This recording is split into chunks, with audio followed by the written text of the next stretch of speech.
parts of ourselves that we never actually get to see, never actually get to fully become aware of. And those parts are the trance parts, what I call entrancement sometimes. Because what happens is, a large part of the time we're moving about our everyday lives, doing all the things we do from day to day, and we sometimes have this other life going on. There's deliberate trance, if you like, when we're purposefully trying to lose a part of ourselves that we have in everyday physical life and give ourselves over to much more of a dream state. And there's an unconscious form of trance where we incorporate something into our physical everyday lives that we might not always want. But that doesn't mean to say it's always negative. We get a negative and a positive version of this. When we're unconscious and we're losing ourselves to that dream state, we're putting ourselves in a little bit of a vulnerable position. Now, when I say positive and negative effects of this, what can happen is that, I'll give examples.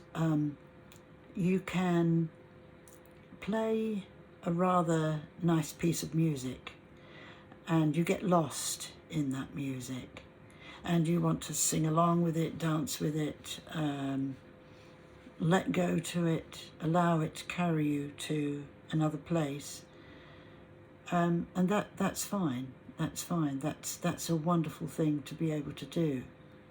On the negative side, you may be interacting with someone, or you meet someone new or someone you've even known for a long time, but that interaction takes the form of influencing you to lose yourself to them.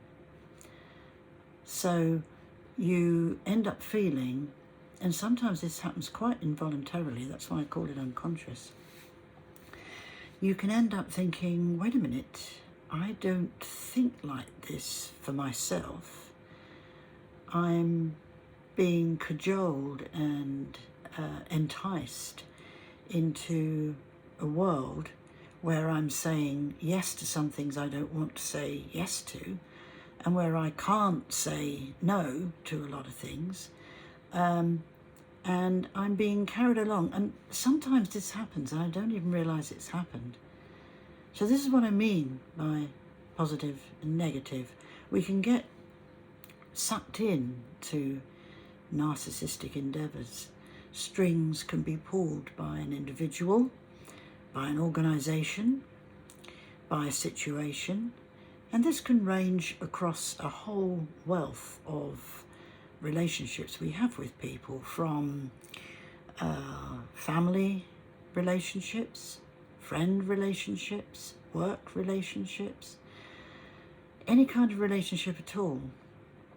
And that, if you think about it, that contrasts quite a lot with losing ourselves when we're listening to a piece of music and we want to dance and we really feel carried away, when we watch a movie and we lose ourselves in it, when we read a poem and we really get off on it.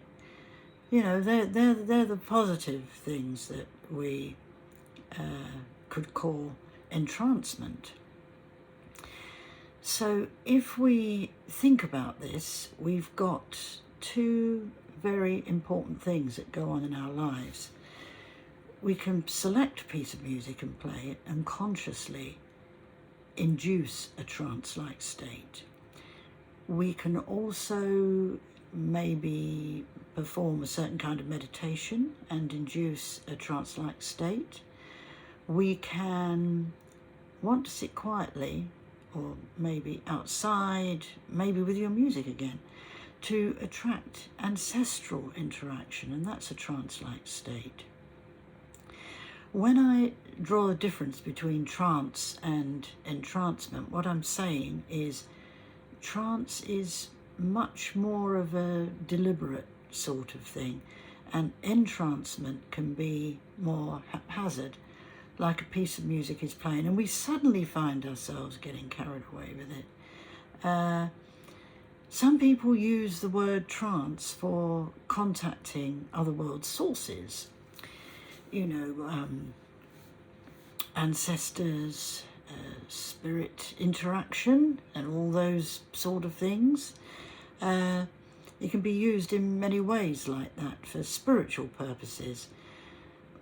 It's quite an involved area. It's quite a complex area, drawing the definition between trance and entrancement.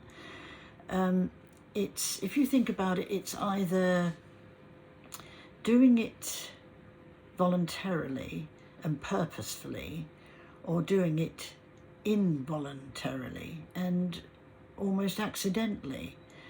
And I think sometimes when a feeling of entrancement, that wonderful upliftment you can feel in a positive way, happens involuntarily and accidentally, it really is quite a wonderful feeling to be suddenly carried away by something that you didn't expect.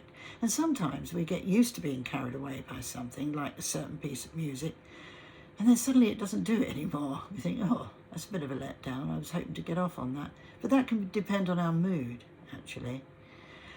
Dancing is one such way. Moving about is one such way of inducing a trance-like state, a state of entrancement that's positive. But I think we need to draw attention to the more negative side sometimes, because I think this can happen involuntarily because we do not wish to subject ourselves to narcissistic people, people who are going to be toxic, take us for a ride, get us to do all things we don't want to do, and get us to say yes when we don't want to say yes, etc., etc. We need to think more wisely about that. We need to be more aware of that. Some people get carried away with other people and they feel that they're drawing them in, and they think, oh well, that's all right, that's not so bad. But it is something you've got to think about. It's not all right. It's not all right to get taken in by somebody who wants to carry you away and take from you some of the things that you have. It's worth thinking about, because who wants that? I don't want it. And it happens so often in our society these days. It's quite common. So we have to become self-aware. We have to start using wits and senses, which Romany Gypsy people have been very good at doing in the past, noticing things that others wouldn't notice, which I still do. We have to employ a whole different set of tools which we can keep in our toolbox, so that we know when a red flag is throwing itself up, so that we know when we need to be warned, so that we know when we just need to put on the brakes a little bit, so that we can work out then whether we want to carry a relationship with a certain person forward and do a bit more with them, or ease back.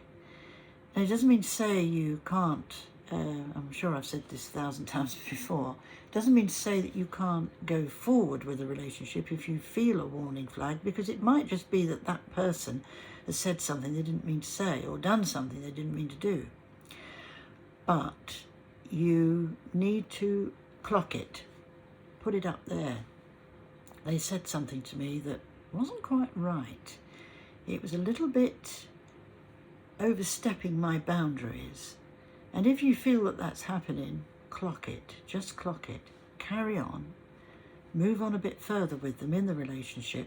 And then if you get to a few warnings, a few things you're clocking, then it may be time to put on the brakes a little bit and lessen your relationship with that person.